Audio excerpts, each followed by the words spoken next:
Sa mga bagong balita na ating nakalap sa modernization program ng bansa, European Defense Company at bansang Espanya, may matinding offer ng mga tangke at armored vehicles sa Philippine Army. Ito na ba ang papalit sa mga Israeli armored vehicles ng Pilipinas? Department of National Defense, mas pinalaki pa ang budget para sa artillery project ng ating Army. Labanan ng Korean at French-made howitzers, mas tumindi pa sa proyektong ito. Kamakailan lang ay ating ibinalita na plano ng Department of National Defense na bumili ng nasa 500 fighting vehicles para sa Philippine military at may mga naglabasa na posibleng bibilhin ng ating bansa tulad na lang ng mga Guarani Infantry Fighting Vehicle na kung saan armado ng 30mm autocannon sa itaas at isa sa pinakamurang armored vehicle na ino-offer sa proyekto.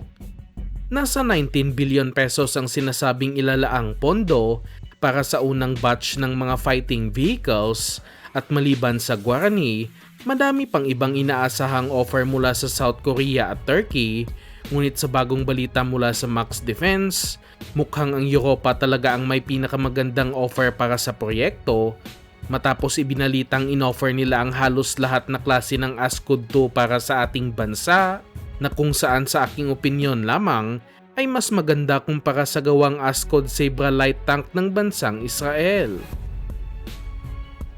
Hanggang sa ngayon, nasa 10 ASCOD Zebra light tanks pa lamang ang nai-deliver ng Israel sa Pilipinas makalipas ang 4 na taon at luging-lugi talaga ang Pilipinas dito dahil fully paid na ang mga tangke at wala pang kalahati ang nai-deliver sa ating bansa. Dismayado din tayo sa itsura ng light tank na i-deliver sa atin ng Israel kumpara sa ASCOD light tank na ino-offer sa atin ng Europa dahil sila ang original na manufacturer at isang halimbawa na lang ng kanilang ino-offer ay ang ASCOD light tank na mayroong turret na ginagamit ng Amerika sa kanilang M10 Booker. Gawa din ng European Defense Company ang turret ng M10 Booker at kapag ito ang isasalpak sa bagong ASCOD tank ng Pilipinas, mas magiging heavily armored ang naturang tangke kaya mas protektado din ang personnel nito. Nag-offer din ang Europa na pwede nilang ilagay ang turret ng mga Centauro tank destroyers na kung saan kayang magdala ng mas malakas na 120mm cannon kaya kaya nitong i-penetrate kahit armor ng mga main battle tanks at napakamoderno din ng subsystems ng turret ng Centauro tank destroyers. Pagdating naman sa infantry fighting vehicle, isa sa kanilang inoffer ay ang ASCOD na mayroong 30mm autocannon sa taas at di hamak na mas mura din ito kumpara sa ibang infantry fighting vehicle tulad na lang ng Bradley IFB ng Amerika, kaya bagay na bagay din ito sa Pilipinas.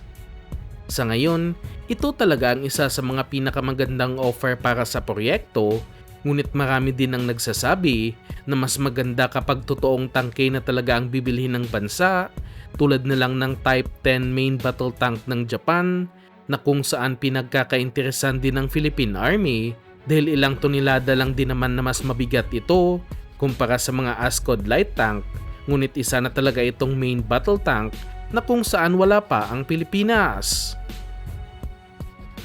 Ang isa pa sa pinagkakainteresan din ay ang Type 16 Maneuver Combat Vehicle na kung saan armado din ng 105mm cannon,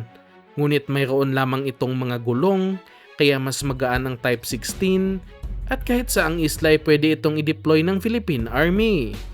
Sa ngayon, ang pinaka-importante lamang sa aking opinyon ay maghanap ang Army ng supplier na kayang mag-deliver sa lalong madaling panahon, hindi katulad ng nasa Israel na wala pa sa kalahati ang na-deliver matapos ang ilang taon.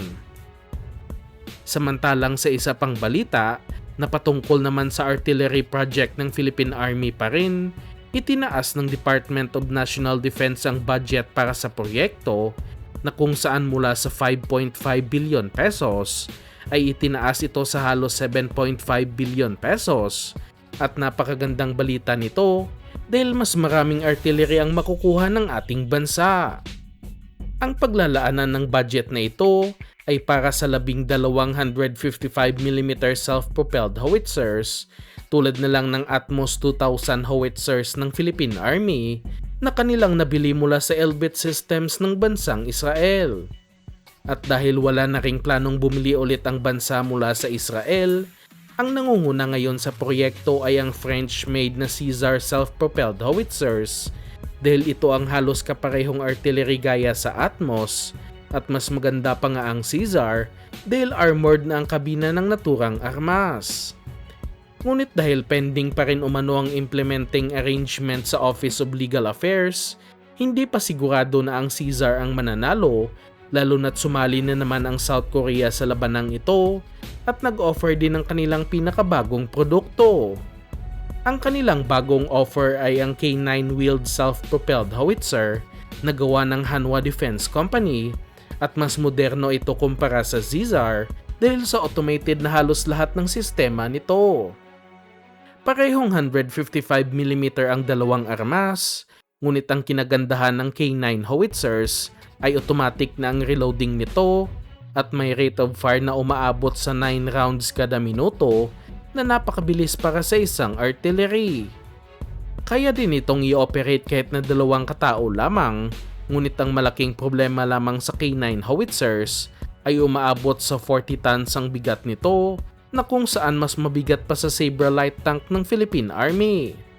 At para sa akin lamang, mas maganda pa rin talaga ang Caesar dahil kaya itong i-deploy kahit saang isla ng Pilipinas dahil kasya ito sa C-130 aircraft ng Philippine Air Force at inaasahang mas mura ito kumpara sa offer ng South Korea.